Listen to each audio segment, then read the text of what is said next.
Isa pong babae ang pinaslang umano ng kanyang driver habang pauwi sa may Pikit North, Cotabato.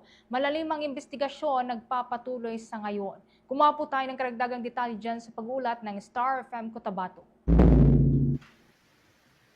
Nasawi ang babae sa barangay Sipaka, Dato Paglas, Maguindano del Sur matapos pagbabarili ng mismong driver ng kanyang sinasakyan. Kinilala ang biktima na si Sara Khalid Salibo, isang residente ng barangay Bulyok sa bayan ng Pikit North, Cotabato. Walang habas na pinuputukan ng biktima ng hindi pa nakikilalang suspek na nagresulta sa kanyang agarang pagkasawi. Sa eksklusibong panayam ng Star FM Cotabato kay Police Captain Steffi Salangit, tagapagsalita ng Police Regional Office Bangsamoro Autonomous Region of ProBar, sinabi nitong pauwi na sana ang biktima nang bigla itong pagbabarilin at mismong driver ng sinasakyan niyang motorsiklo ang itinuturing suspect. Biktima natin ay pauwi sa kanila sa Pikit North Cotabato, and then nakasakay siya sa black Bajaj na motorcycle kasama noong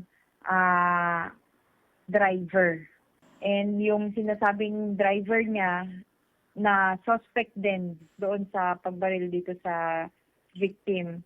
While papunta sila doon sa Dato Paglas, nung nagkaroon na siya ng chance, barilin itong victim, ay isinagawa na niya. Sa ngayon, isa sa mga tinitingnang anggulo ng mga otoridad ay ang posibilidad ng personal na alitan o matinding hidwaan laban sa biktima bilang motibo sa krimen. Patuloy ang masusing investigasyon upang matukoy ang pagkakakilanlan at agarang madakipang salarin. Samantala, nanawagan si Police Captain Salangit sa publiko na kung mayroong anumang impormasyon kaugnay sa insidente, agad itong ipagbigay alam sa pinakamalapit na himpilan ng pulisya upang mapabilis ang resolusyon ng kaso. At yan ang aking report mula dito sa himpilan ng 93.7 Star FM Cotabato. Ako si Bombosay Olis, and this is Bombo Radio Philippines, the #1 and most trusted source of news and information. Basta Radio. Bombo! For the most trusted source of news and information, visit our website at www.bomboradio.com. Follow us on Bombo Radio mobile app, Facebook, YouTube, TikTok, and X, formerly Twitter.